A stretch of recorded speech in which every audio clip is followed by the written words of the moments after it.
Dorothy, or Emily as she preferred to be called, was my nanny Brown.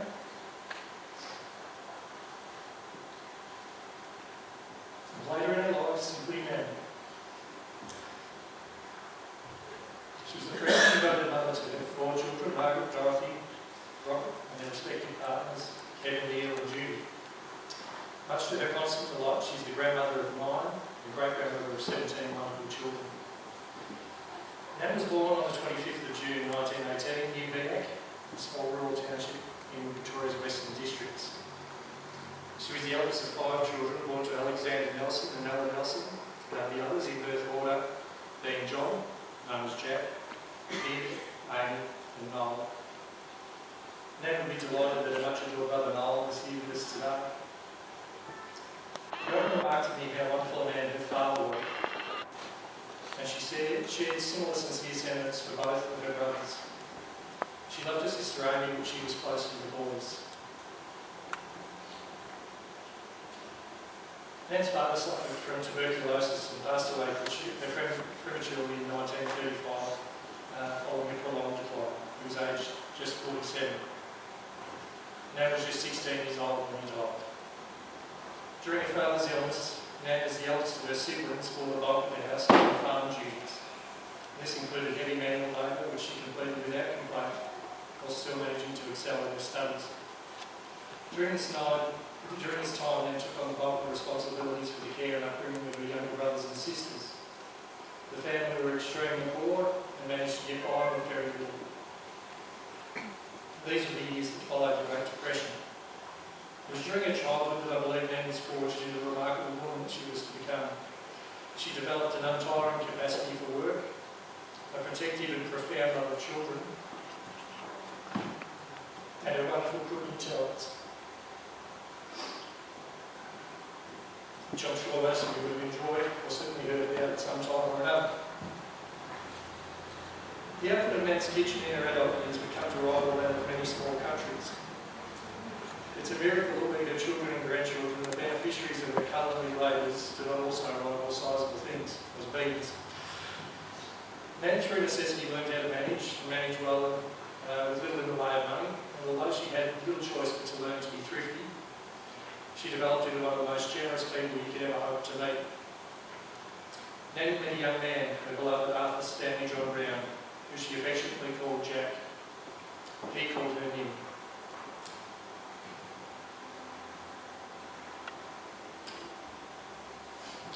They were married on the 31st of December 1938 at the St Andrew's Presbyterian Church in Ballarat.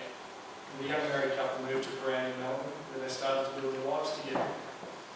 Jack worked at a number of places, including Dunlop Tyres, and Nan worked at Adams Cakes. They'd barely begun their lives together when World War II broke out. Jack enlisted in the Royal Australian Air Force on the 7th of July 1941. He travelled by train to Pell Fields in the Northern Territory in October of 1942, reluctantly leaving Nan and their eldest daughter, 1-year-old Margaret, behind. I'd like to read part of the brief note Nan wrote on the 1st of May 2013, the request of the War Widows Guild. It's a brief summary of her recollections of the period in the service of other family members, and it reads: My father served in World War I in the 8th Battalion. 2 brothers also served, one in the RAF, one in the Army, a sister in AOS.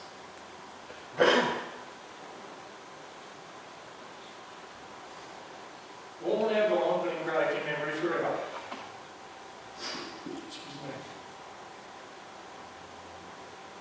My husband was a member of the RAF, serving 4 years and 5 months. He was a corporal. In October of 1942, he went by train to Pell Fields up north, Group 104 MSU. I don't know how long it took, but it was a long and weary journey. We had a daughter, and I was expecting a second child, also a daughter. She arrived in January, and he missed a lot of her life as a baby, as did many other dads.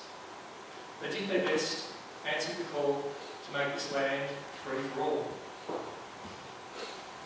We'll never know what they went through, but their faces told a story of hardship, not glory. It's Mark, Dorothy, Emily, Brown, lest we forget. She writes, my husband received a pair of hand-knit socks with a note saying, we will gladly sock your feet if you sock every info you meet. Jack desisted from the Air Force following the war on November 21st, 1945, and the family moved to Ballarat, where they bought a home in Durham Street. Jack was a gifted fitter and turner, and he found employment at Simmons Aero Accessories, later to be renamed First Lady, while Nan, in her element, looked after the children in their home, while still managing to find energy for some part-time housekeeping work to make ends meet. Jack's health was poor and his wage suffered because, although very skilled, he could only manage to work in the factory store and not in his favoured trade. Nan, to Jack's displeasure, took a role packing biscuits at the Sunshine Biscuit Factory in Victoria Street, her wage necessary to keep the family going. Later, Nan also worked at Firth Cleveland, where she was involved in the drilling and tapping of nuts, amongst other tasks. Due to his deteriorating health and chronic emphysema, Jack was forced into retirement in his mid-50s. Nan had to stop working as well so that she could care for him in their home. By this time, they were living in Ballarat Street in Alfred, and this would be the family home for the remainder of Nan's life. Nan cared tirelessly for Jack until he passed away on the 25th of November 1975, aged 61.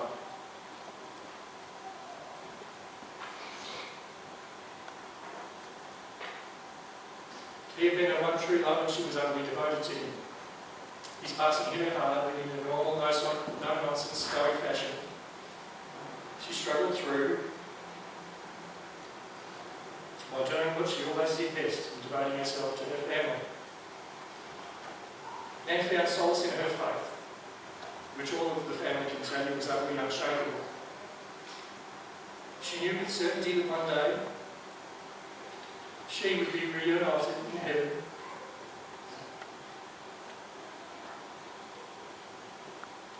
With her beloved Jack. Nan had a mantra which she lived by, and the verses framed in the small tapestry that adorns the wall of the family home still.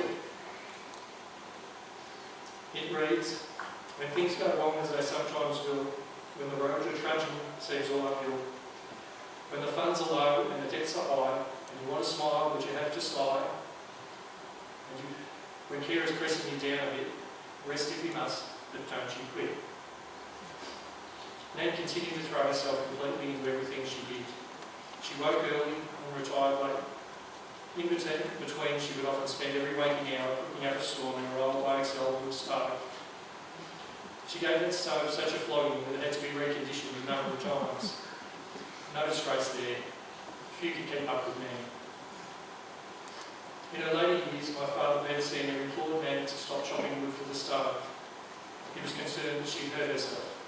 She politely ignored the requests and continued on regardless. Chopping wood was something she'd always done, and something she was good at. Dad, frustrated, finally won the battle after many attempts by continually hiding her axe.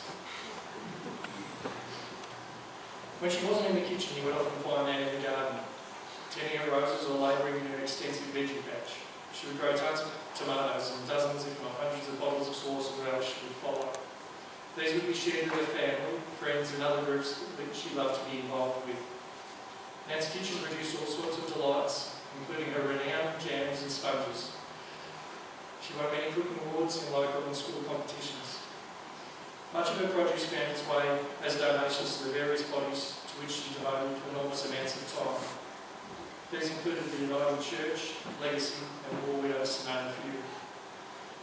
Her wares were so popular that the stall holders often kept a few items under the bench because they knew if left on display, they'd be snapped up within minutes of opening time and they'd have no chance to secure any of them for themselves. Nan did the work she did without need or desire for thanks. She worked because she felt the cause was worthwhile. She knew no other way. Her care and compassion for others was limitless. I remember that there were many years where the number of jars of jam she made and donated numbered in the hundreds, and she loved every minute of it.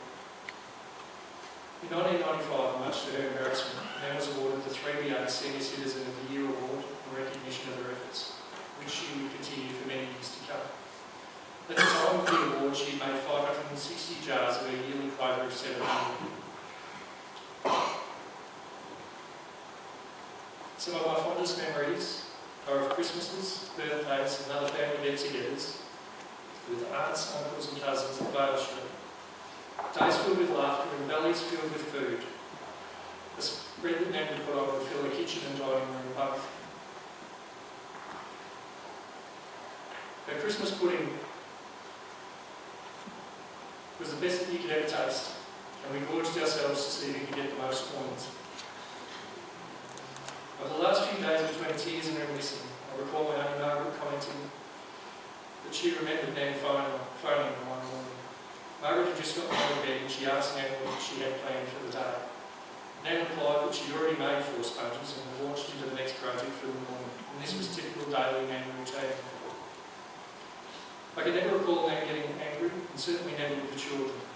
When one of the grandkids had pushed the limits, she'd go into bathroom, rendering their parents' respective efforts at discipline largely useless. I think subconsciously we children knew this and cashed in as best we could. This eventually returned to haunt me. For if I ever dared to attempt any form of discipline with my own children in Nan's presence, it would end up in a guilt trip like it wouldn't know. I guess what goes around comes around. The cousins and I on a few occasions may have tested her patience. A whole cake of soap flushed down Nan's toilet produced terrific foaming foam. And a handful of eggs launched over neighbour's wall, a similar mess. Nan with just a quiet word made us realise the error of our ways. As the years began to take their toll, Nan's body began to fail her. Her sight and hearing diminished, and her joints crippled with arthritis.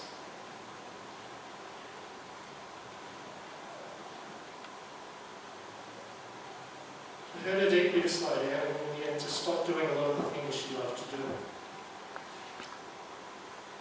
At no time though did her devotion to her family wane, nor indeed the sharpness of her mind. She could recall the birthdays of all her children, grandchildren and great-grandchildren, and was a font of knowledge of anything relating to family or the history thereof. If you wanted to know how anyone in the family was doing, you simply had to call Nan.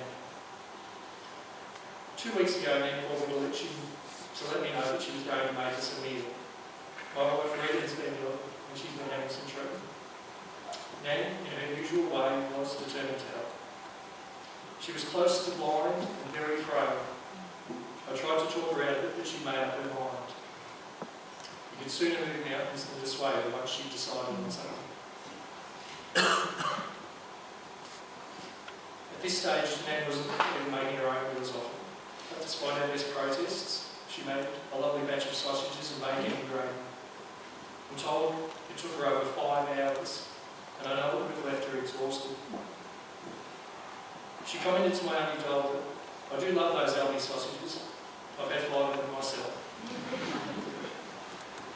I believe it would have been the last cooked meal to come out of the legendary kitchen. The day before she died, I was sitting beside Nan's hospital bed. She was exhausted and I was holding her hand. She was quiet and I thought she was sleeping when she commented to me, I have 17 great-grandchildren. Her family was alive and as tired as she was, she spent her reserves counting the blessings that were her family. I could continue, but I think I've spoken too long already.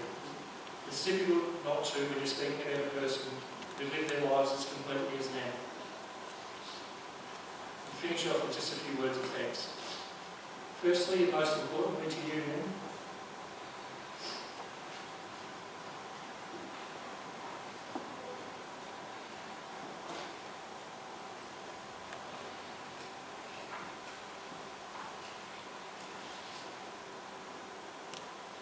I and all of your family and friends thank you. You are a truly inspirational lady, a shining example to us all. You taught us to love, to persist and to give. And these are traits I see reflected in all of your children. Now that you are gone, it's up to us to aspire to your wonderful example. I thank all of Nan's family and friends, for it was you for which she lived. Thanks also to Dr. Robert Campbell, who cared for Nan for many years. Friend, confidant, and physician all. He helped her keep going when it seemed impossible that she could. Thank you to Ben Senior, my dad, and to my wife Rita. You're always there for Nan, especially over the last few years when she needed a lot of extra help to maintain her independence and stay in the home she treasured so much. Paul Jackson, I thank you for your regular visits to Nan and your skill tending of her gardens and lawns. Nan loved you like she loved her sons, and that is no small measure. I thank all of my aunties and uncles for the way in which you rallied to Nan's side during the last few days. The time spent with her over these last few days was precious, and she passed knowing that we were all thinking of her. Rest now with gravity, for no rest has ever been more truly deserved.